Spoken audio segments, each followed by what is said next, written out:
Is it tough being a friend? Chapter 1 Part 2. It's already been a year since I met Hinamori Ryuga. In just that amount of time we've been together, I've gotten to know him pretty well. Needless to say, Ryuga is a pretty cliché protagonist. He falls within what's known as a stereotype.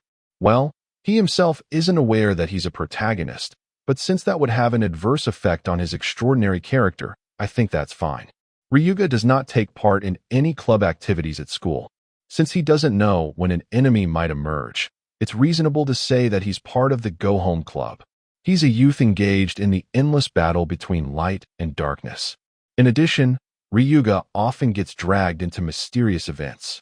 In this town, phenomena that can't be explained with modern science, or cases of unidentified life forms attacking humans, happen quite often, but they soon die down once Ryuga gets involved. Of course, he knocks down the main culprit, the enemy peculiarity, behind it. That's how Ryuga is, but he stubbornly insists that he's just a very ordinary high school student. At that point, it's pretty much the equivalent of a middle-aged man coming of a women's restroom with a camera in one hand, while saying, "I'm nobody suspicious." Ordinary high school students don't just suddenly notice malicious peculiarities. However, I don't press him about it. I just magnificently let it slide. When being as skilled of a friend as me, one can see through such barefaced cover-ups and look into the protagonist's beauty of form. And there's always guaranteed to be beauties surrounding Hinamori Ryuga. There's his sister, a lovely angelic junior high schooler, Hinamori Kyuka. The one who was like an idol within the school, Yukimiya Shirori. The cool expert of the sword who was like Yamato Nadeshiko, Ayagasaki Rei. TLN. Yamato Nadeshiko represents a sort of ideal figure of women in ancient Japan. The mysterious transfer student, Elmira McCartney. She's got scarlet-colored hair. There's also a childhood friend, who he's reunited with after several years, and some other people. But they're all beauties that are a bit unorthodox, and they're quite different in type, as they're the more pushy heroines. However, all of these people are quite the burden for me. Whenever any of them appear in front of Ryuga, I have to do my job. I have to bicker with Ryuga each and every time. I have to say things like, "Hey Ryuga, how did you get acquainted with Yukimiya?" Or things like, "Why did the beautiful swordswoman Ayagasaki come to the classroom to specifically meet Ryuga?" Or things like, Elmira, what is it that you see in Ryuga?" I had to act frantically and make a fuss. I'd make excessive reactions of shock, jealousy, complaining, and so forth towards the ever-so-popular protagonist. This is the most basic of basics in regards to being a friend character, but it's not easy at all. This uses up more energy than it looks like it would. Even I have days where I'm in low spirits. Yet even so, I can't abandon my duties. I have to cause a commotion whenever necessary. Sometimes they run into each other and things develop into a fight, which causes great suffering for Ryuga. In such cases, I don't forget to act cocky and say humph. "Notice anything, Ryuga?" Upon which, Ryuga always says geez. That's his catchphrase. As an aside, the heroines are all neck to neck as of now. It seems that none of them have managed to greatly reduce the distance between themselves and Ryuga. I wonder which heroine will be able to win Ryuga over. Personally, I'd like it if things would quicken up so that he'd get out of this harem situation. It's all so wishy-washy. Actually, not all candidates have entered the battle as of yet. It's possible that more heroines will appear here and there in the future, expanding Ryuga's harem. At least 2 or 3 more perhaps. I'm concerned about Ryuga's resilience. I'm also concerned about my blood pressure. But whatever. Let things come as they may. No matter what character shows up, I'll act exhilarated. I'll say see, cool, while having hearts in my eyes. If I'm being honest, I think that women are just bothersome creatures, but I'm not going to let such hidden thoughts slip out. The reason for that is because I'm a pro at being a friend character. "Hey Ryuga, let's eat together." It's lunch break. Today I once again called out to Ryuga while holding a pouch of bread from the convenience store. My chances of eating lunch with him haven't been so high recently. Probably about a 1 in 5 chance of succeeding. In most cases, Ryuga is eventually taken away by one of the heroine/candidates.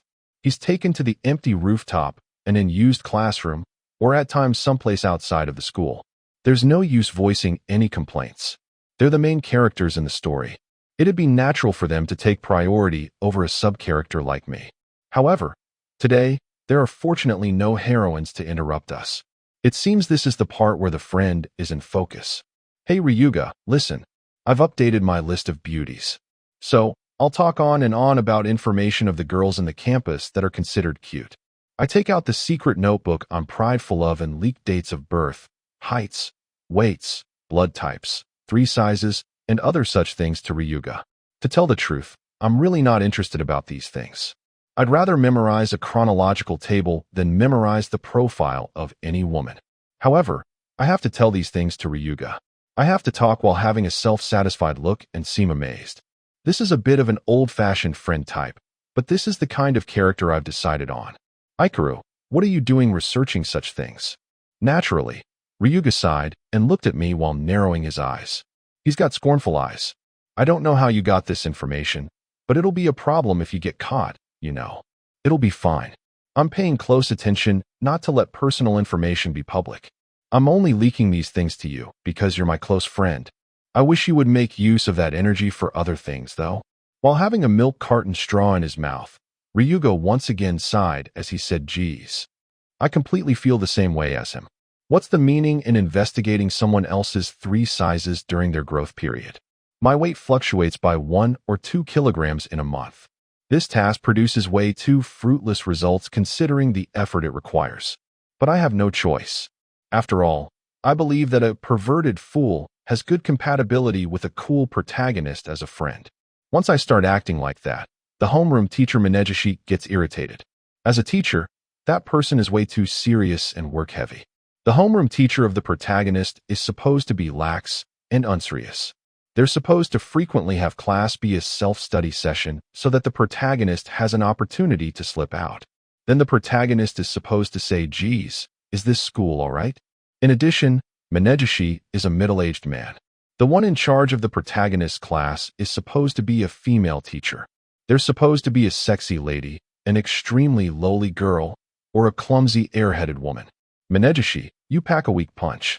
Perhaps Minegishi will be swapped over to somewhere else, as I was thinking as such. Oof, GUH. Ryuga suddenly clutched his chest and groaned in pain. His whole body trembled. His eyes were wide open. He was bustling within his uniform. It seemed like he was frantically trying to struggle against something. This is just a guess, but perhaps the overly mighty power dwelling within his body was running wild. He's likely holding a power that's normally something outside the capacity of humans, a dangerous power even for gods and demons to use. It was pretty pitiful looking at him breaking into a cold sweat from his forehead, but I hardened my heart and spoke. Bahaha, what are you fooling around for, Ryuga? If I were a genuine friend, I wouldn't make such a reaction. I wanted to make a serious expression and tell him my true feelings of worry. However, I can't allow such actions of anxiety. It's necessary for me to be a carefree fellow that doesn't even know a bit about the protagonist's hardships to the bitter end. It's the role of the heroines to heroically aid Ryuga. There would only be trouble if some useless guy were to do it. So because of that anyone will do. So someone come here quick. Do something about Ryuga. There's a golden aura that's coming out of his back. This is seriously distressing. Asterisk asterisk gasp asterisk gasp asterisk pant asterisk. Oh, he got better. Ryuga recovered without waiting for a heroine to show up. I wonder if he's okay. Was it not necessary to urgently call out to a beauty for help? This was the chance for one of them to break through and get ahead. But what the heck are all of them doing right now? At this rate, nobody will win the position of the main heroine. If a heroine had messed up because they had plans, they would get axed. While I was confused, Ryuga soon lifted his head. Hey Ryuga, are you alright? Nothing wrong.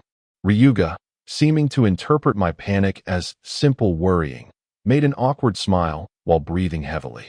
Oh, my bad, it's nothing. Don't mind it. It's really nothing. There's no way that it's just nothing. There was an aura coming out, was there not? There was a light was coming out of both of his eyes, was there not? There was mysterious rumble in the background, was there not?